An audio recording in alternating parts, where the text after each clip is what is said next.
Following sponsored program are strictly those of the host, guests, and callers, and not necessarily those of the station, its staff, management, or sponsors.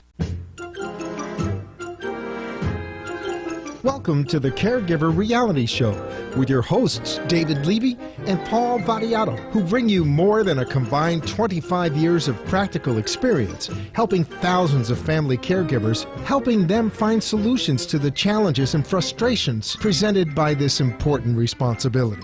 So if you are in the position of caring for a spouse or a parent, a loved one who is no longer able to care for themselves, or if you know someone who is, this hour will be worth the listening. Now, let's tune in to today's edition of CareGiver Reality with your hosts, David Levy and Paul Vadiato. Good evening, South Florida, America, and the world. It's Tuesday at 5 o'clock. This is the CareGiver Reality Hour, and you're listening to us in South Florida on WWNN 1470 AM. You're listening on iHeartRadio anywhere in the world. And you're seeing us live and in the moment at caregiverreality.com live show, amp number 2.tv, and you can see us there right now live, and wwnnn1470.com, and you can see us live. Later on, when the show is over, it'll be posted and it will be sent out around the universe, where even aliens will be able to benefit from caregiving and the wisdom that Paul and I intend to bring to you this evening. Anyway, a moment of levity. It was actually heat stroke today on my way over. It was 95 degrees, and with the humidity, it was about 107. Now, I know you folks in Vegas, that doesn't mean anything, but you don't have humidity. So we're having another hot day in paradise.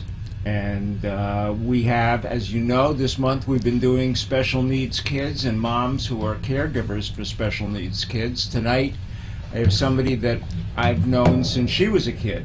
And Shelley is the mother of an adult child who was born with Down syndrome and now is grown up and also has succumbed to Alzheimer's, and this is quite a story, quite a trek, and this is somebody who is extremely knowledgeable about neurologic issues and Alzheimer's, because she, along with my wife and Dr. Murray Todd, founded the Neurologic Institute at North Broward, which is one of the leading ones in South Florida, and so if anybody should know, she should, but when you listen to her story, when it became her caregiving issue, we all go blank on that.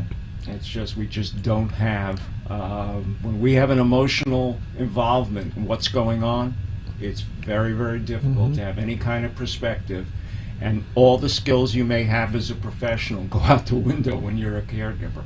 And so stay tuned, we'll be talking to her very shortly. My co-host, Paul Vadiato, and how was your caregiving week? David, good afternoon, and to all of our listeners, a good afternoon to you as well, and thank you for joining us again. We had a interesting week again in caregiving. You might remember that my beautiful bride, Debbie, had a procedure done, and it's about a 4 to 6 week recovery period. So each day we're getting a little bit better. Pain levels seem to be coming down, but today was probably the best medicine yet. We had a visit from our little grandbaby from Pittsburgh, and Debbie's son and daughter-in-law were here and went out to lunch, and this is the first time that Debbie has been out since May. Wow. That is quite an accomplishment, and kudos. And was your grandbaby well behaved? She was just awesome. Yeah. And I left Debbie. She was on the couch. She had ice on her neck, and she took her medication, so she'll be sound asleep when I get home tonight. But did she get a chance to wear her "I'm a great grandma" T-shirt?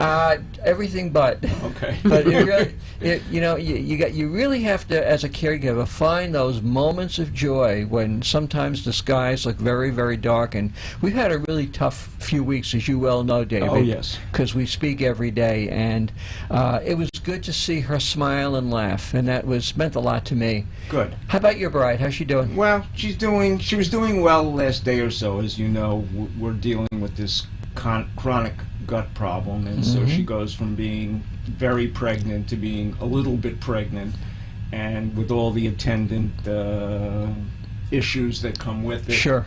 She was feeling better yesterday, so invariably she did too much, and so today she is suffering the I did too much and my gut is bothering me again. But you know, this has been going on for so long, and it is so pervasive as a part of our life that after a while it almost becomes background noise. I'm not minimizing what she goes through or what we go through, but we've been at this now Long 15 time. years.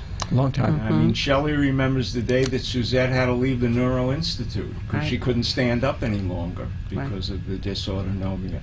And just as a quickie, she was working in the Neuro Institute, had access to most neurologists that were available in Southeast Florida.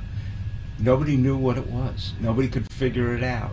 We spent New Year's Eve and New Year's Day at the Neuro Institute doing brain fluid studies called cisternograms to no avail, and ultimately we were able to find the one expert that knew what this was all about back at the medical college in Toledo. And but once we got it diagnosed, he was quick to say my wife at the time was one of the oldest people that he knew with the disease, and that going forward she'd really be a pioneer because nobody knew what was going to happen. And so she is a pioneer. Everybody has had their fair shot at trying to figure out what to do and how to do it, but we kind of have to figure out what to do. You know, we have all of the prescriptions available and we know what doesn't work, and every day we have to kind of cobble up what we think will be available. Yeah, and one day we'll at a work that time. day. One day at a time. You know, Doesn't come up any faster. David, I do want to thank all of our listeners who have been going on to Caregiver Reality Facebook page. Thank you so much for following the posts. I see so many people are liking the page, and I put out to everyone there, if there are specifics that you would like us to address on the pages, send it along, and we'll be more than happy. We're putting out a diverse group of information because we want to speak to what the needs are, and we're here to help you. So thank you, and continue looking and let us know what we should be doing. Right, and later on in the show, as you know, we have a very strong affiliation with medical research charities. Yes. In California, and usually after they do their commercial, we cite and highlight one of the charities. Well, we've kind of been going through most of them, so I asked them a couple of weeks back if they have people that are on the Medical Research Charities Facebook page, if they had questions that they should let them know and send them, and we would try and address a couple of them. So after the commercial break at around 5:25, we'll be trying to answer those two questions, a little bit different than the one that got thrown at us 2 weeks ago. What do you do with a stubborn 84-year-old? And I said, I don't know.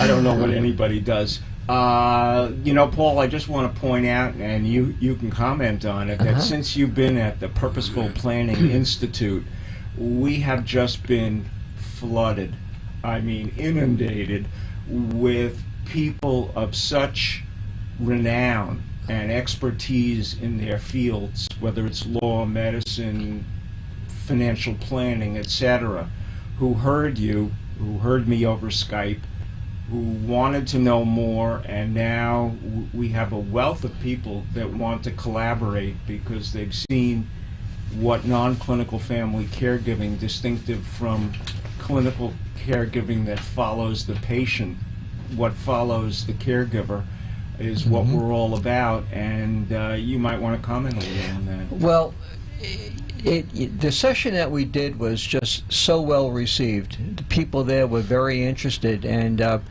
you know, they started by looking at it from their own specialty, and they soon realized that it really was done best as a collaboration. But it was the individual conversations that were had when we're sitting on the couch over a cup of coffee that people begin to realize that if I am going to better serve my clients or my patients, and whatever field they may be, they have to address non-clinical family caregiving and have that as part of the circle to really to complete that planning. And the contacts that we are getting today really are saying, I was never aware, or I never connected those dots, and I see it now, and I understand the consequences of not dealing with it. So, thank God that we were there and we were able to bring a little bit of light there, and I think this is really the beginning of what's going to become a movement. Right, a very extensive collaboration that not only, I think, will benefit their clients, but I hope because of who they know and what they know, that we'll be able to extend it. One of the things, and I haven't even had a chance to talk to our producer yet, but earlier in the week, or late last week rather, he was telling me, that the numbers are really bouncing up on listenership, viewership, and that he was amazed all of the countries around the world where they can read this stuff. I don't mean our thing, but where they can track who's on a computer, who's on a smartphone, etc. That the amount of international involvement of people listening to this show, trying to glean some information about caregiving, is remarkable. And it only points out that caregiving is everywhere. And that I don't care what country you're in, I don't care who you are, how much money you have. If you're faced with caregiving, it's a lonely journey. And if we can put a little light on it, that's what we're here to do. And as I said, this is Special Needs Kids Month. And Shelley, we're going to get to you in a moment, but her child, Cheryl, who I know, was born with something called Down syndrome. It's also called trisomy 21. And essentially, without getting too detailed, what it is, it's a genetic abnormality where the 23 chromosomes that are in every gene, they get an extra set. And so that causes the issues. And I just jotted down a couple of points just so as we get into it later and we talk about it, the audience will have a little bit of reflection on it. And so in every cell in the human body, there's a nucleus where genetic material is stored in genes. Genes carry the codes responsible for all inherited traits and are grouped like rod-like structures, all right, almost like pickup sticks, called chromosomes. Typically, the nucleus of each cell contains 23 pairs of chromosomes, half of which are inherited from each parent. Down syndrome occurs when an individual has a full or partial extra copy of chromosome 21. This additional genetic material alters the course of development and causes the characteristics associated with Down syndrome. A few of the common physical traits of Down syndrome are low muscle tone, small stature, an upward slant to the eyes, a single deep crease across the center of the palm. Although each person with Down syndrome is a unique individual and may possess these characteristics to more or less of a different degree. But Down syndrome children are not to be cast aside. I knew Cheryl and watched her grow up for many years. I've known Shelley for about 20, so I kind of caught Cheryl in her late 30s, and she always had a job. She was very as independent as could be. She had a bank account. She went off to do her work, whether it was at Goodwill or whatever she was doing, and she was a responsible part of the community, no different than anyone else, but she had her issues. And now, unfortunately, in her later years, the Down syndrome has also been complicated by Alzheimer's. And Shelley's an expert in that. And the difficulty, which you're going to hear very soon, of trying to find an appropriate location for her daughter, and the pushback from the system, and the difficulty that somebody who's an expert in their field has when they're also a mom as a caregiver, I think will resonate with an awful lot of people who are faced with not necessarily Down syndrome, but just like we had Chrissy last week, and her daughter had that neurologic muscle weakness that was causing her to be ostracized at school because she looked funny, she walked funny, and she didn't want to be different. And at age 14, between puberty, peer pressure, and the denial of what was happening to her, Chrissy told a very moving story. We had a heck of a response to it. And I think when people hear what Shelley has to say, we're going to get an equal response in that category. And those that missed last week's show, they can go to caregiverreality.com, and that show is there for them to watch. Right. And I want to let people know that caregiving comes in every size and shape, every flavor. There are moms with special needs kids. There are kids with special needs moms. We have elders. We have boomers. We have middle age. We have every form of caregiving, because caregiving doesn't care what the disease is, what your age is. It's a role that we have to assume, but we're very untrained for it. Why? Because this kind of caregiving, as I've said over and over again, isn't chicken soup in a magazine and you'll be better in 10 days. This isn't the flu. This is complex, complicated, confusing, counterintuitive situations that arise every day and many times a day. And just when you think you have it running smoothly, it goes absolutely the other way.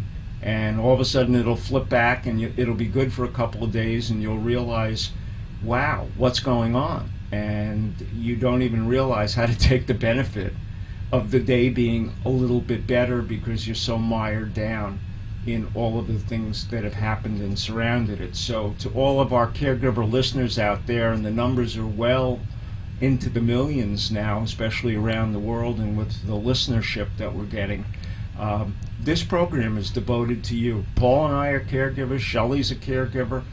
We've dealt with every aspect of young, old, spousal, whatever it may be. And when we tell you, we're telling it to you because we've lived through it or are living through it now. And so this is not tales written from somebody else that we're sitting here and repeating. We're telling our own stories. In real time. In real time. And so, Shelley, I want to say hi to you. All right? Hi, Thank David. you so much for coming. We'll take another couple minutes before we go to the station break, but why don't you give us a little bit of a background on who Shelley is and who Cheryl is? I'm You don't have to say how old you are. no. They can probably tell. Stuff on the radio. I've been in healthcare for 37 years, working at North Broward Medical Center, working with caregivers, educating them about Alzheimer's disease, the resources. I was involved with clinical drug trials, so I felt that I was very knowledgeable about Alzheimer's. And I remember about 8 or 10 years ago, Dr. Murray Todd saying to me, Shelley, you know, with the research that's been done, the good news is your daughter has Downs. The bad news is she's going to get Alzheimer's. And Dr. Todd's son is a neuropsychologist, Mark, and he was able to find a battery of testing to do neuropsychological testing, and it was decided at that time to start doing some baseline testing so that we could follow Cheryl. Cheryl is 52 years old now, very high functioning, was very high functioning. And the testing that they were able to do was more functional testing, not IQ, which is available for people with developmental disabilities. Shelley, what does that mean?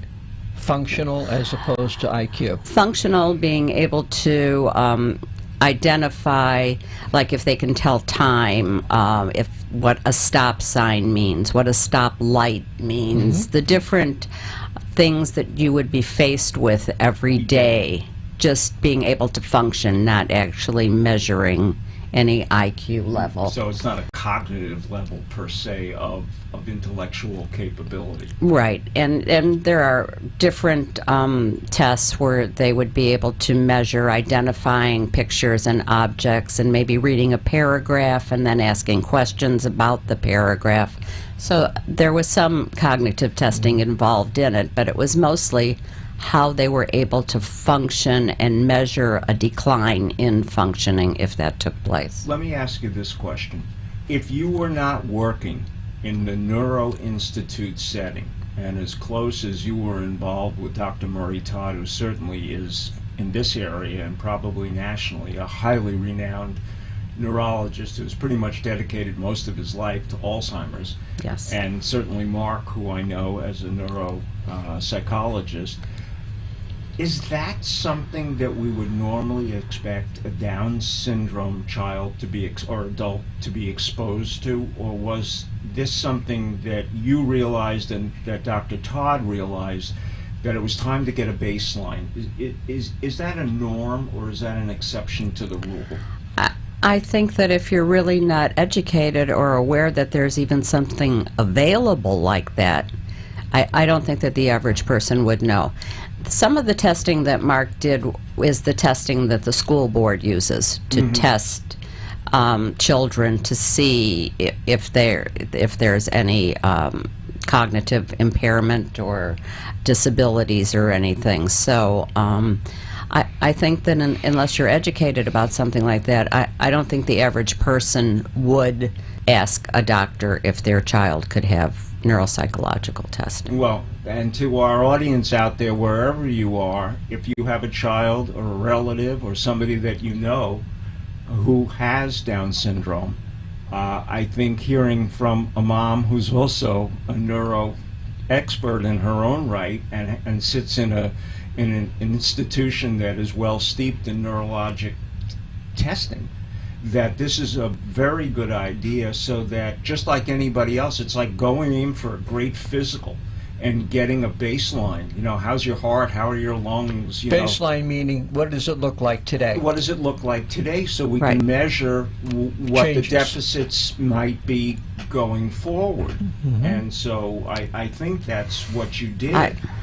Yes, and I think that that's really important, and that's one of the things on my bucket list is to try to educate parents about getting some sort of baseline testing if they have a child with Downs. Maybe start in their 30s. Shelley, I have a question for you. There seems to be either confusion or a misconception that Downs is a form of mental illness. Can you give a clarification so for our listeners out there, they really understand what that is? Again, there is such a lack of education. People don't realize that an intellectual disability is not a mental illness. Mental illness is something like bipolar, depression, and schizophrenia, different things like that. Intellectual disability is something that is totally different than that. And that's more of an IQ deficit than it is, as you said, bipolar, Right. schizophrenia, where you actually have brain abnormality or brain chemical dysfunction. And it's usually at birth. Usually something that happens at birth. So that you knew when Cheryl was born, at least from a physical perspective, what you were potentially dealing with. And that's pretty interesting. Actually, they knew in the delivery room. And I was very young when I had Cheryl. And the pediatrician came into the room, and this was 52 years ago, and you talk about how things were done then, and the pediatrician said to me, "Your baby is deformed, and you do not need to bring her home. We can just put her in an institution." And Take it easy. so I That said, wasn't on your I program, know. was it? I mean, I said, "Well, is there any surgery?" And at that time, they called it mongoloid. Yep. Yes. I remember. And he said, "No, there's no surgery that can be done." And at 52 years ago, you usually stayed in the hospital a week when you gave birth to a child. And my doctor came in, and I said, I want to leave here, and I want to take my baby home. So Cheryl was discharged at a day and a half old, which was unheard of then. And I thought, now, today, that they have come so far with Down syndrome, with support groups and educational programs and schools and things that that 52 years ago was like the dark ages. But it took, exactly. I mean, I moved to Florida about 35 years ago, maybe close to 40 years ago. And there was only one school, and it was portables that were set up in Broward County for developmentally disabled. So they've come a long way since then. But now, this is like a whole new world to me, that now that she's older, there are no services for anybody with Downs and Alzheimer's. Well, you hold that thought. To our audience, you're hearing a story that you will not hear anywhere else from the mouth of a mother who has lived with this for 52 years. And when we come back, you're going to hear some things that will absolutely astound you. So we'll go to a station break now. Don't tune away. We'll be back in 5 minutes. CFC support helps fund research. You can too. Each year, thousands of men and women serving their country in the U.S. military, as well as other employees of the federal government and the U.S. Postal Service, provide support for medical research to find treatments and cures for diseases. This is done through the Combined Federal Campaign, an annual workplace giving campaign that allows eligible individuals to support charities, such as those that conduct medical research, through a payroll deduction. Money donated this way to the medical research charities and its member organizations helps fund research to fight diseases from Alzheimer's to cancer, multiple sclerosis, blindness, breathing disorders, and much more. The diseases included afflict people of all ages, from the very young to the very old. You don't need to be a member of the military or a federal government employee to support research to help you or those you love that are suffering from an illness or disease. Donations to our not-for-profit tax-exempt organizations are tax-deductible and provide a vital source of funding in the fight to defeat some of life's most dreaded diseases. Please visit the website of the Medical Research Charities, which can be found at medicalresearchcharities.org. That's all one word, medicalresearchcharities.org. On that website, you can learn more about our member charities and make a donation in support of the research they're conducting for a specific disease or family of diseases. You can make a donation to Medical Research Charities itself and support the work of all our member charities. Please visit our website today, medicalresearchcharities.org. Become a part of joining forces to find a cure. Are you a family caregiver? Are you taking care of a spouse or loved one who can no longer take care of himself or herself? Are you dealing with Alzheimer's disease and don't know what to do? Do you feel burned out, frustrated, and just don't know where to turn? You've tried doctors, lawyers, and mental health professionals and have come to realize that they don't have practical answers to these questions. What you need are experts, non-clinical family caregivers with 25 years of active experience helping thousands of family caregivers like yourself. People who can help you provide a better quality of life for yourself and your loved one. Who you need are David Levy or Paul Vadiato.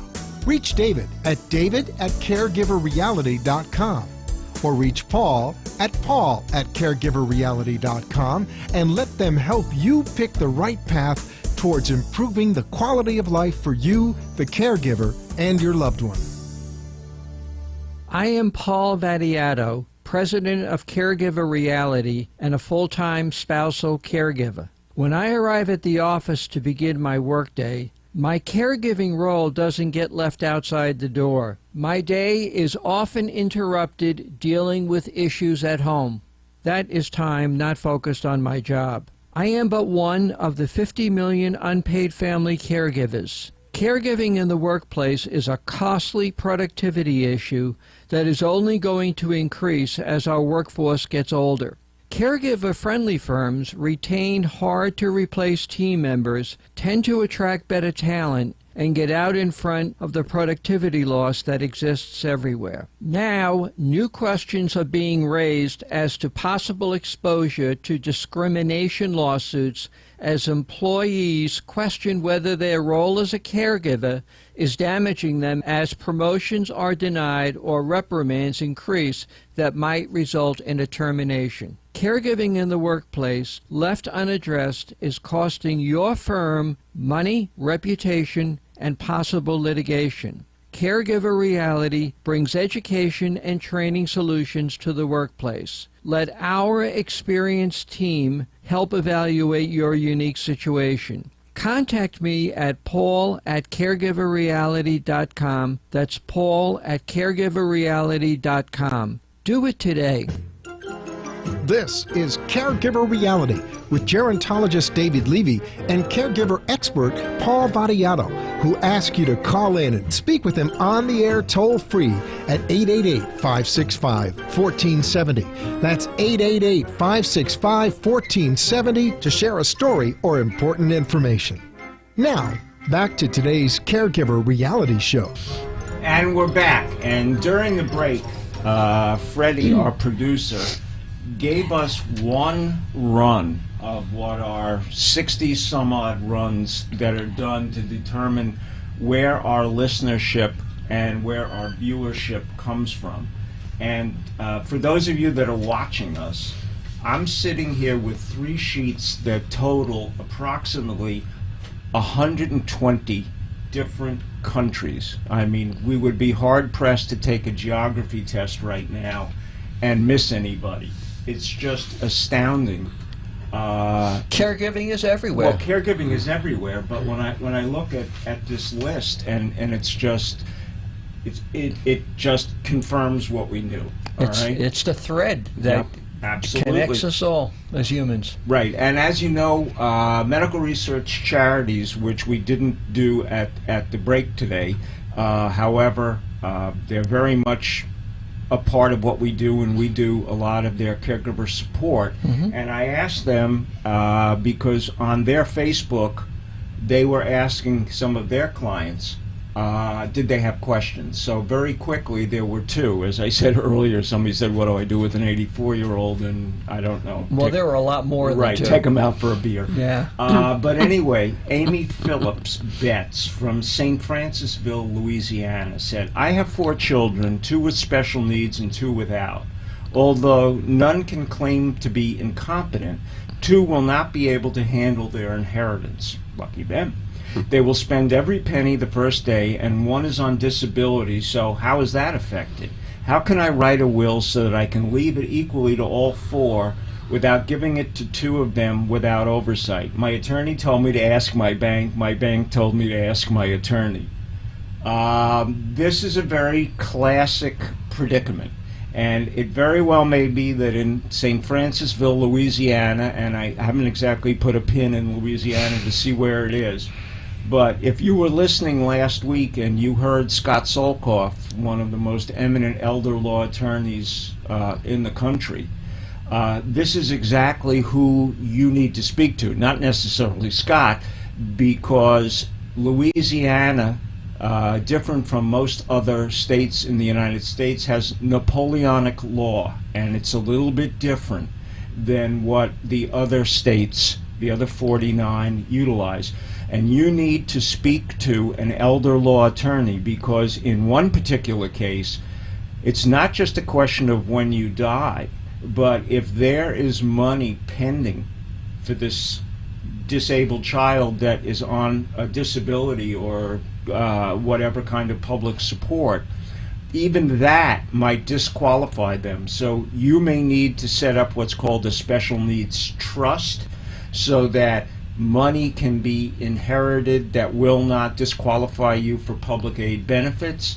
You may need to put other money in a different kind of a trust that may be, and I'm not trying to practice law on the air, it's been a long, long time since I did that, not on the air, but I mean, you may need to put other monies for the other child in a spendthrift trust, so that they can't have all the money at once, and there can be somebody appointed, either in the form of a trust protector or whoever you might pick to be a trustee for the trust. And as far as inheriting for the other 2 children, you can let that pass through the will, but as long as you're going to set up trusts, and you're going to have to for these 2 special needs children, or they're adults, one you said was 30, that you need also, probably at the same time, you could set it up where the inheritance will flow without having to go through probate. But I'm not telling you exactly what can go on in the state of Louisiana, but your attorney is sending you to the bank and the bank sending you to an attorney. What you need is an elder law attorney or a disability attorney who deals with special needs children and adults. So that would be my answer to Amy Phillips, and I hope Amy Phillips bets, and I trust that will point her in the right direction. Paul? Just a couple of quick thoughts, David. Think carefully as to who you might name as that trustee to make sure that their thinking is going to correspond with what your thinking is, and also be cognizant of their age, because you want someone who's going to be there when you're no longer there. You don't want to pick someone who's 10 or 15 years older than you are. And speak about this while you're still alive, while everyone is still healthy, as to what your wishes are, without necessarily disclosing dollars. Right. And don't leave it to a will, because sometimes that's a day late and a dollar short. Sure. All right. And so we had one other from Anella Points Troll. All right. And she said, how do you handle with being told that there is nothing left to do for your spouse? He has acute myeloid leukemia and myelodysplastic syndrome. He just turned 75 because of his age, no clinical trials. We were told this 7 weeks ago. Feeling lost, ... This is a very difficult situation. You know that you're facing a terminal illness. You've now had 7 weeks and everything that preceded, more than likely, the diagnosis. And there's something that's called anticipatory grieving, where you begin to understand that you're losing your husband, you're losing your companion, that life is not going to be as you planned it at age 75 for him, and you may be younger. And so whatever you thought retirement looked like, all of a sudden somebody has thrown a total monkey wrench into the works. And so this anticipatory grieving is part of the process of why you feel lost. Secondly, there's another issue that's called ambiguous loss, and these are losses that aren't quite as direct, but that feeling of being a couple, of how your friends view you now that your husband is as sick as he is, how the children react. These are all losses and grieving that are different from what happens when we actually lose somebody.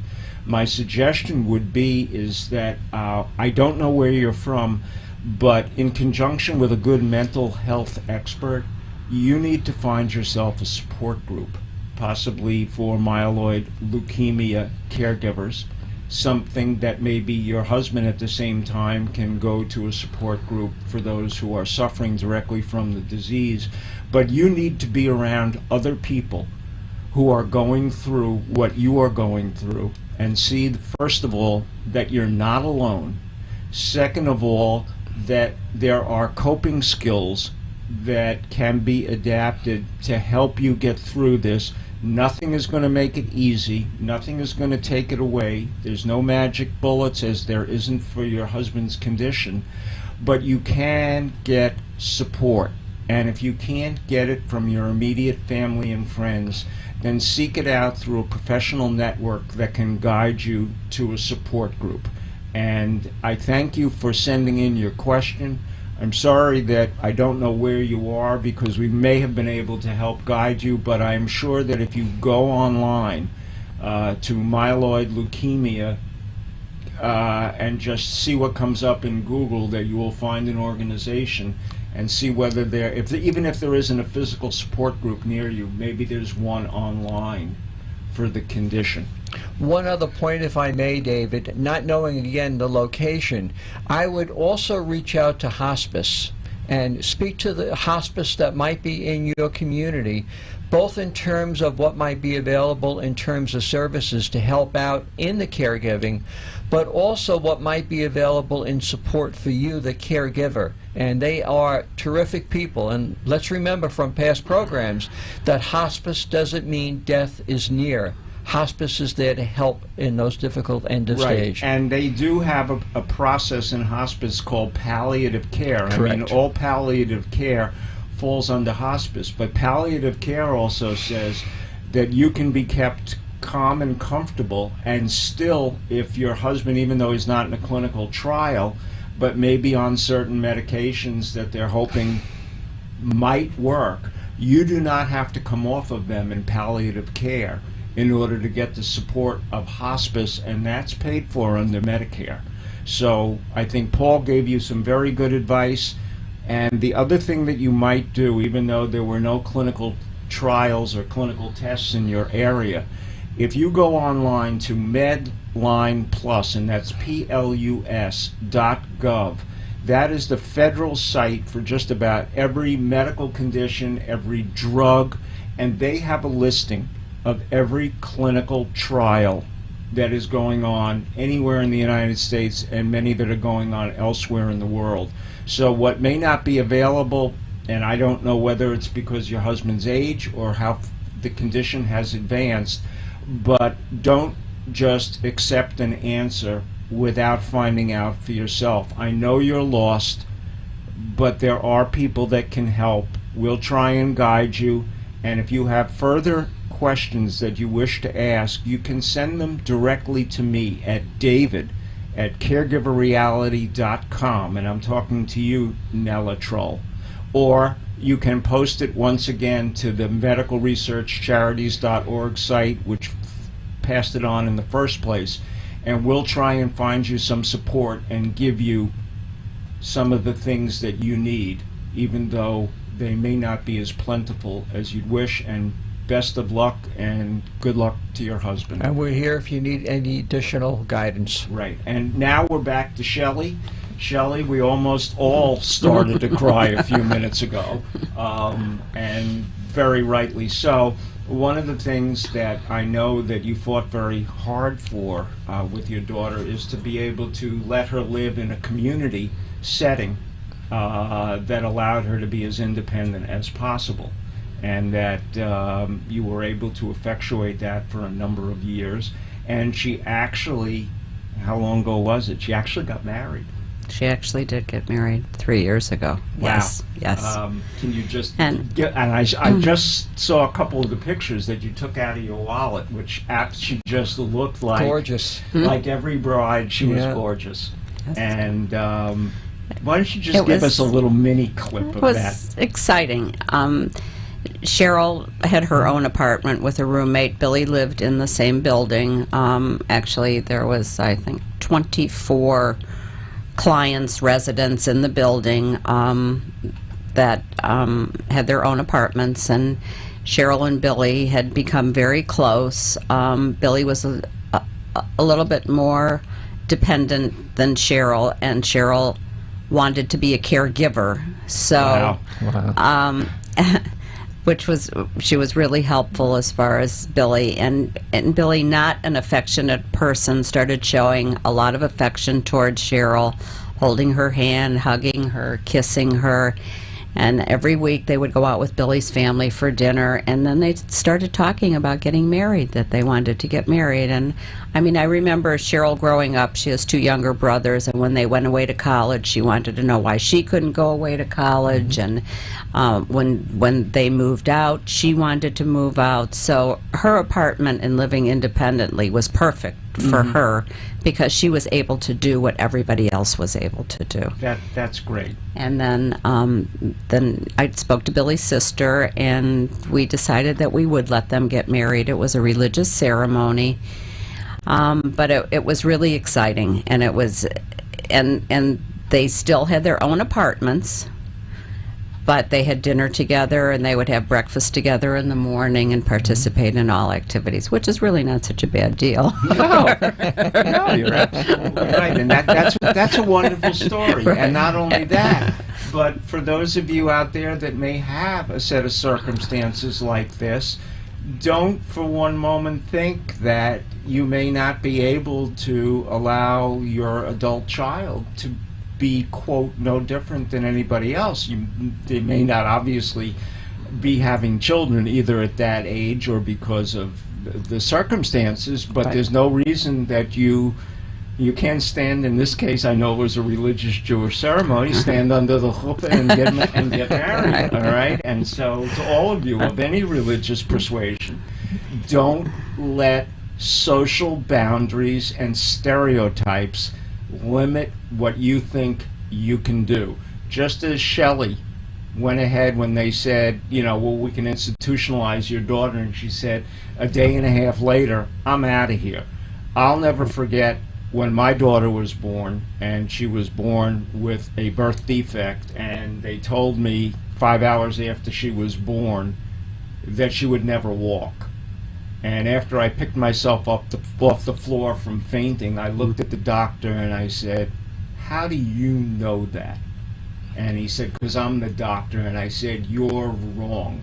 And as it turned out, he was wrong. Not only did we get a prosthetic, and not only does she dirt bike, skydive, scuba dive, she's a physical therapist. And if that doctor is alive, nah. And so don't believe everything, and especially with a child who's not even a few days old, to have somebody condemn them to a fate that they really have no idea what they're capable of doing. And that's true. I was just telling Paul a what's his story name? Yeah, Paul. about and that's absolutely true. I mean, Cheryl, I had no encouragement at all when Cheryl was born, and Cheryl far exceeded any expectation that I would have of her. And I took her on a cruise, just the two of us on a weekend cruise, and she wanted to go to karaoke. Okay. So we went, and she said, I want to get up there and sing. So she picked the song, You Light Up My Life, and there had to be about 300 or 400 people in this room. And she got up there and she sang. And when she finished, they gave her a standing ovation. Oh, I mean, awesome. it was so, for any parents that are out there that do have a child with Downs, they are the most wonderful, affectionate, happy people. And capable of a lot more than the stereotype Absolutely. would ever Absolutely. let you think. That's true. I mean, I remember bringing Cheryl home, and this doctor's telling me, don't let her chew anything because she could choke to death because of the muscle control with swallowing and everything. And I would just put food in her mouth and say, Cheryl, gum it, because she didn't have any teeth. But that's the trouble with learning out of a book versus learning out of life. And Paul? Yeah. We're starting to run a little bit close to the end of the show. And Okay. what I would like to do, Shelley, is please explain the struggle that you're going through now that you have this Alzheimer's diagnosis, and how the system is just hitting you over the head. Right. And before you do, let me just say, because we're not going to take another break, you're listening to us on WWNN 1470 AM. You're watching us on Caregiver Reality. You're hearing us on iHeart and the other stations like am2.tv. Shelley, it's yours to the end. Okay.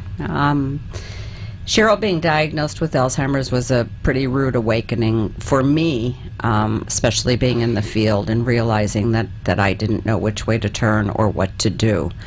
My bucket list is that I want to make sure that these people are properly diagnosed. Right now they are not. I know the testing that we do in the Memory Disorder Center, they do not have the same testing. Just because you're forgetful and you have a developmental disability and you have Downs or whatever, doesn't mean that you don't have a brain tumor. So they need to be tested for everything that could cause memory problems. As they get older, they become depressed.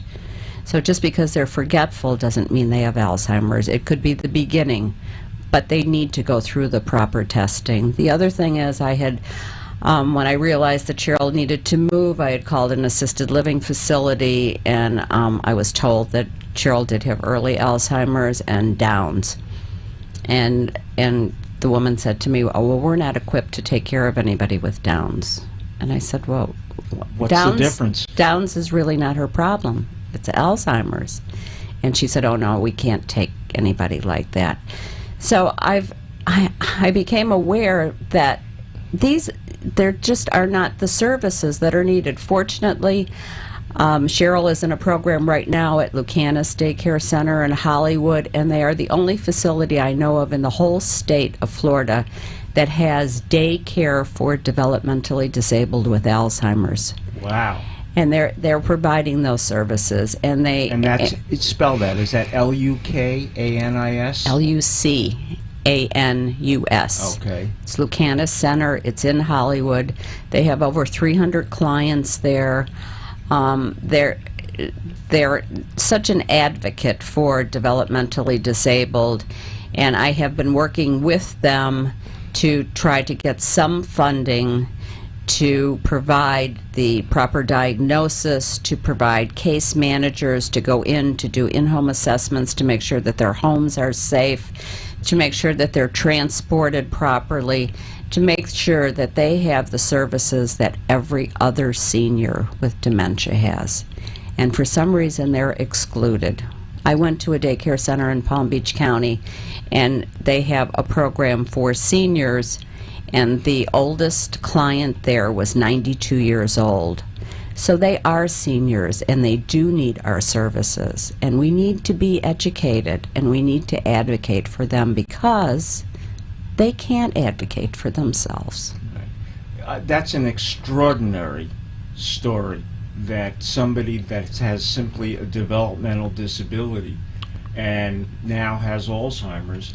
And certainly, I know I spend enough time in Alzheimer's facilities, as part of what I do, that I couldn't make a distinction when you told me that story about why they wouldn't take her. I would almost think under the Americans with Disabilities Act that you probably could have further forced the issue, but I don't know that you would have wanted to make Cheryl the object of that kind of situation. And that this Lucanus Center in Hollywood sounds like it's a model that should be emulated everywhere. And that's what we're going to try to do. Shelley, the progression of the Alzheimer's with somebody with Downs, what's the history of that?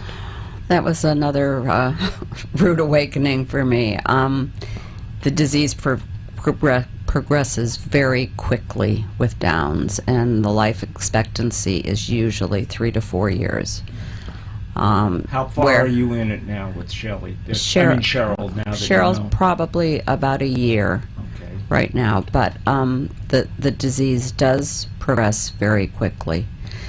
So we just have to kind of see. They develop seizures, and after that, it's just one need after another. But I know with Alzheimer's, with us, the disease is anywhere from like 5 to 15, 20 years. It's a very, very slow progressing disease. Terminal it may be, and there's a lot of argument about whether it is, but I would imagine if it moves quickly, it also sets up other kinds of incidental things, as you said, a seizure, a stroke, or some other intervening scenario that that causes one to succumb to this.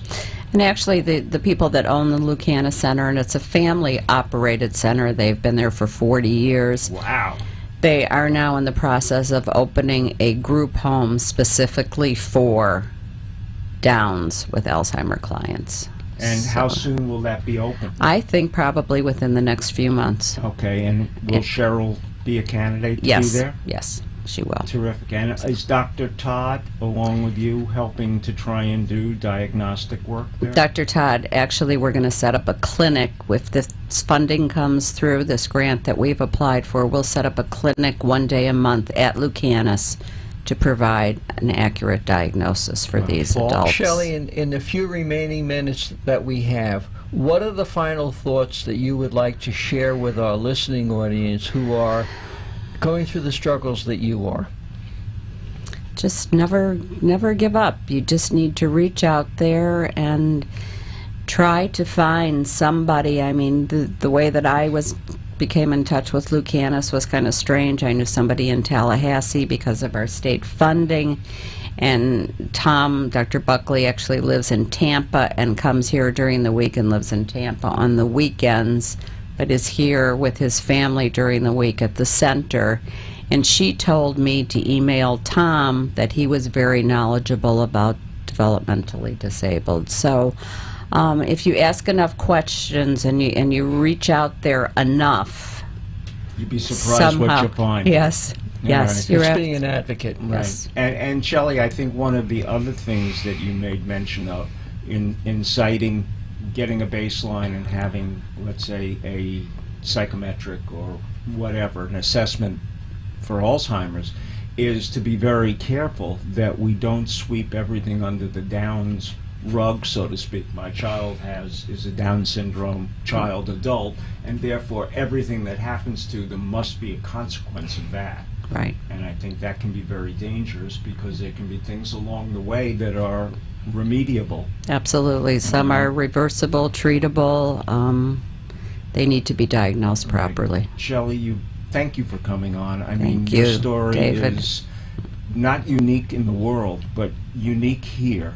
And as I said to a couple of the other moms we've had on, your ability to come on and share and just tell it like it is and like you've lived it is a credit to you. And I will tell you that this show will take this far and wide, including to 120 countries, where there may just be somebody listening that says, you know, I heard somebody, my son or daughter has Down syndrome, and I'm not going to stop looking.